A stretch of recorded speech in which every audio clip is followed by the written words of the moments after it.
Hi 2004 Santro സിങ്ങിൻ്റെ ഒരു user എക്സ്പീരിയൻസുമായിട്ടാണ് ഞാനിന്ന് നിങ്ങൾക്ക് മുമ്പിൽ വന്നിരിക്കുന്നത്. ഞാൻ ഈ കാർ എടുത്തിട്ട് ഏകദേശം 2 മാസമായി. ലൈസൻസ് കിട്ടിയതിന് ശേഷം ഒന്ന് ഓടിച്ച് കൈ തെളിയാനെടുത്ത ഒരു കാറാണിത്. പക്ഷേ ഞാൻ നേരത്തെ പറഞ്ഞ പോലെ 2004 സാൻഡ്രോ സിങ് എന്ന് പറയുമ്പോൾ നമുക്കറിയാം ഏകദേശം 21 വർഷത്തിന് മുകളിൽ പഴക്കം ചെന്ന കാറാണിത്. അപ്പോൾ ഇന്നത്തെ ഈ യൂസർ എക്സ്പീരിയൻസിൽ ഈ കാർ എടുത്താൽ വർത്താണോ, റിലയബിൾ ആണോ, എന്തൊക്കെയാണ് ഈ കാറിൻ്റെ പ്രത്യേകതകൾ, ഇതിൻ്റെ ഗുണങ്ങൾ, ഇതിൻ്റെ പോസിറ്റീവ്സ്, നെഗറ്റീവ്സ്, എനിക്ക് തോന്നിയ ചില വ്യക്തിപരമായിട്ടുള്ള കാര്യങ്ങളാണ് ഇന്ന് ഈ വീഡിയോയിൽ ഞാൻ നിങ്ങളുടെ അടുത്ത് ഷെയർ ചെയ്യുന്നത്. ഒരു സാധാരണക്കാരൻ്റെ സ്വപ്നം പോലെ എനിക്കും എൻ്റെ സ്വപ്നമെന്ന് പറയുന്നത് ഒരു കാറ് സ്വന്തമാക്കുക എന്നുള്ളതായിരുന്നു. ഇത് സെക്കൻഡ് ഹാൻഡ് കാറാണെങ്കിൽ പോലും ഞാനതിൽ 100% സാറ്റിസ്ഫൈഡ് ആണ്. ഇനി സാൻഡ്രോയിലേക്ക് എത്തുന്നതിന് മുമ്പ് ഞാൻ നോക്കിയ മറ്റു മോഡലുകൾ ഏതായിരുന്നു എന്ന് വെച്ചാൽ ആൾട്ടോ 800, മാരുതി 800, ഇൻഡിക, അതുപോലെ ഇയോൺ, അതുപോലെ വാഗണർ തുടങ്ങിയ മോഡലുകളാണ്. ഒരുപാട് മോഡലുകൾ കണ്ടു, ഓടിച്ചു നോക്കി. പക്ഷേ അതിലൊന്നും ഞാൻ അത്ര സാറ്റിസ്ഫൈഡ് അല്ലായിരുന്നു. അങ്ങനെയാണ് അവിചാരിതമായിട്ട് ഞാൻ ഈ കാറിലേക്ക് എത്തിപ്പെടുന്നത്. ഈ കാർ ഓടിച്ചു നോക്കിയപ്പോൾ തന്നെ എനിക്ക് ഏറ്റവും അട്രാക്റ്റീവായിട്ട് തോന്നിയത് ഇതിൻ്റെ സ്റ്റിയറിംഗ് പൊസിഷൻ, അതുപോലെ തന്നെ ഇതിൻ്റെ സീറ്റ്, ഈ വണ്ടിയുടെ ഓവറോൾ ലുക്ക്, റോഡ് പ്രസൻസ്, ഇതൊക്കെയാണ് എനിക്ക് ഏറ്റവും കൂടുതൽ എന്നെ ഈ കാറിലേക്ക് അടുപ്പിച്ചിട്ടുള്ള ചില ഫാക്ടേഴ്സ്. 21 വർഷം പഴക്കം എന്ന് പറയുമ്പോൾ ഞാൻ നേരത്തെ പറഞ്ഞതുപോലെ ഈ വണ്ടിക്ക് അതിൻ്റേതായിട്ടുള്ള ചില പ്രായോഗിക ബുദ്ധിമുട്ടുകളും ഉണ്ടായിരുന്നു. കാരണം ഈ വണ്ടി എടുത്തിട്ട് ഞാൻ ഏകദേശം 10,000 രൂപയ്ക്ക് അടുത്ത് പൈസ മുടക്കി വർക്ക്ഷോപ്പിൽ പോയി വണ്ടി ഒന്ന് പണിതു. അതിൻ്റെ വീൽ അലൈൻമെൻറ്റ് ചെയ്യണമായിരുന്നു ഒന്നാമത്തെ കാര്യം. 2 ഓയിൽ മാറണം, എയർ ഫിൽട്ടർ മാറി, അതുപോലെ ഇതിൻ്റെ ക്ലച്ച് വളരെ മോശമായിരുന്നു, ക്ലച്ച് മാറേണ്ടി വന്നു. അതുപോലെ ഗിയറുമായിട്ട് ബന്ധപ്പെട്ട ചില കാര്യങ്ങൾ, അങ്ങനെ അല്ലറ ചില്ലറ അറ്റകുറ്റപ്പണികൾക്കായി എനിക്ക് പണിക്കൂലി ഉൾപ്പെടെ ഏകദേശം 10,000 രൂപ ചിലവ് വന്നു. പക്ഷേ ഞാൻ ഈ കാർ എടുത്തത് വെറും 60,000 രൂപയ്ക്കാണ്. 60,000 രൂപയ്ക്ക് ഞാൻ ഈ കാർ എടുത്ത് ഒരു 10,000 രൂപയ്ക്ക് പണിതു എന്ന് പറഞ്ഞെങ്കിൽ പോലും എനിക്ക് ഈ കാർ അത്ര നഷ്ടമായിട്ട് തോന്നുന്നില്ല. അതിൻ്റെ പ്രധാന കാരണത്തിലേക്കാണ് ഞാനിനി കടക്കുന്നത്. ഇതിൻ്റെ ഏറ്റവും വലിയ പോസിറ്റീവ് എന്ന് പറയുന്നത് ഈ വണ്ടിയുടെ എൻജിൻ തന്നെയാണ്. 1 ലിറ്റർ എൻജിനാണ്. കാരണം ഇത്രയും പവറുള്ള ഈ സെഗ്മെൻറ്റിൽ വരുന്ന വാഹനം ഏതാണ് എന്ന് ചോദിച്ചു കഴിഞ്ഞാൽ ഞാൻ ആദ്യം പ്രിഫർ ചെയ്യുന്നത് സാൻഡ്രോ ആയിരിക്കും. കാരണം അത്രയും പവർഫുൾ എൻജിനാണ്. അത് ഹൈവേ ആയിക്കൊള്ളട്ടെ, സിറ്റി ആയിക്കൊള്ളട്ടെ, ഏത് ഓഫ് റോഡ് പോലത്തെ, അത്രയും ഓഫ് റോഡ് അല്ലെങ്കിൽ പോലും ഏതൊരു വഴി മോശമായിട്ടുള്ള റോഡിൽ കൂടി ഓടിച്ചാലും ഈ വണ്ടിയുടെ പവർ എടുത്തു പറയേണ്ട ഒരു ഫാക്ടറാണ്.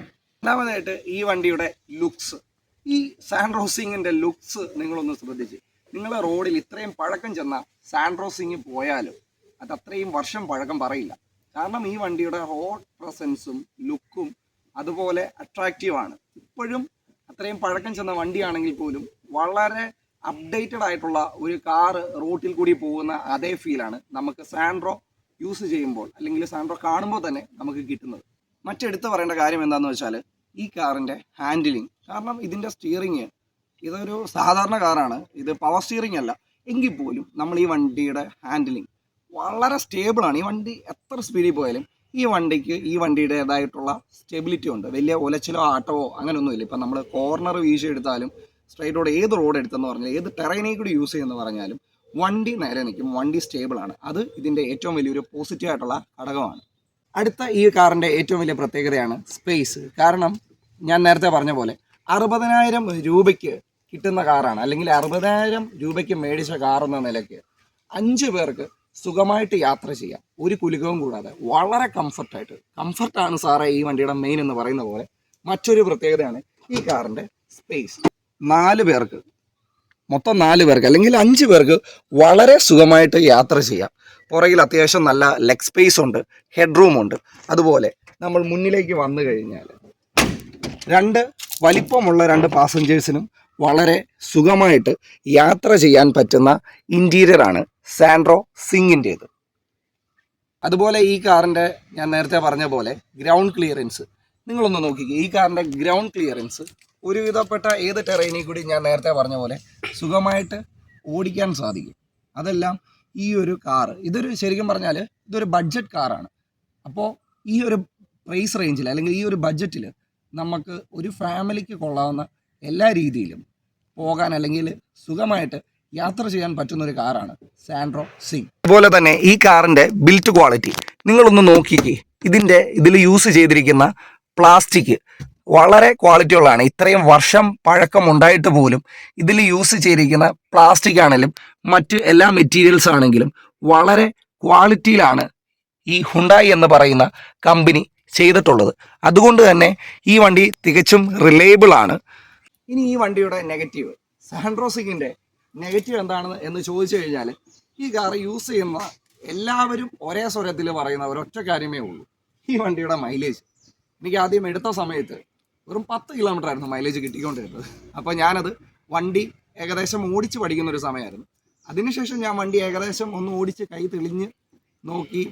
അതിനുശേഷം ഞാൻ ഈ വണ്ടി ഓടിച്ചപ്പോൾ ഏകദേശം ഒരു 13, 14, 15 മുകളിലേക്ക് എനിക്ക് ഇതുവരെ ഈ കാറിന് മൈലേജ് കിട്ടിയിട്ടില്ല. അതൊരു വലിയ പോരായ്മ തന്നെയാണ്. അത് പോരായ്മയാണോ എന്ന് ചോദിച്ചു കഴിഞ്ഞാൽ നമുക്കൊരിക്കലും അങ്ങനെ കുറ്റപ്പെടുത്താൻ പറ്റത്തില്ല.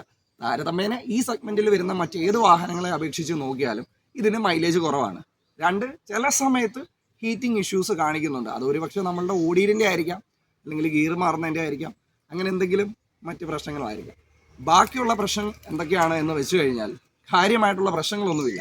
ഈ കാറിന് ഇത്രയും വർഷത്തെ പഴക്കത്തിൻ്റേതായിട്ടുള്ള മെയിൻ്റെനൻസ് നമ്മൾ വളരെ പ്രോപ്പറായിട്ട് ചെയ്യണം. ഞാൻ ഈ കാറിൽ ചെയ്ത ഒരു എക്സ്ട്രാ വർക്ക് എന്താണ് എന്ന് വെച്ച് കഴിഞ്ഞാൽ, ഈ കാറിൻ്റെ ഫ്രണ്ടിലത്തെ ഗ്രില്ല് ഞാൻ മാറി. കാരണം ഈ ഗ്രില്ല് 2006 സാൻഡ്രോയുടെയാണ്. ഞാൻ ഇത് 2004 മാറ്റി 2006 സാൻഡ്രോയുടെ ഗ്രില്ലാണ് ഈ കാറിൽ കയറ്റിയിരിക്കുന്നത്. ഇതാണ് ഞാൻ ഈ വണ്ടിയിൽ എക്സ്ട്രാ ആയിട്ട് ചെയ്തിരിക്കുന്നത്. മറ്റൊരു കാര്യമെന്ന് പറയുന്നത്, ഈ കാറിന് ഞാനൊരു സ്റ്റിയറിംഗ് കവർ വെച്ചു. ഈ ഒരു 2 കാര്യമേ ഇത്രയും നാളായിട്ട് ഞാൻ ഈ കാറിൽ ആകെ ചെയ്തിട്ടുള്ളൂ. ഇനി ഈ കാറിൻ്റെ യൂസർ എക്സ്പീരിയൻസ്, 2 മാസമായിട്ടുള്ള യൂസർ എക്സ്പീരിയൻസിൻ്റെ കൺക്ലൂഷൻ എന്താണ് എന്ന് നിങ്ങൾ എൻ്റെ അടുത്ത് ചോദിച്ചു കഴിഞ്ഞാൽ, 1 ലക്ഷം രൂപയ്ക്കുള്ളിൽ വാങ്ങാൻ പറ്റുന്ന, നിങ്ങൾ മൈലേജ് കുറച്ച് കോംപ്രമൈസ് ചെയ്യുവാണെങ്കിൽ നല്ല സ്റ്റെബിലിറ്റിയും നല്ല റോഡ് പ്രസൻസും നല്ല കംഫർട്ടും നല്ല പവറും തരുന്ന ഒരു കാറാണ് ഹുണ്ടായിയുടെ സാൻഡ്രോ സിംഗ്.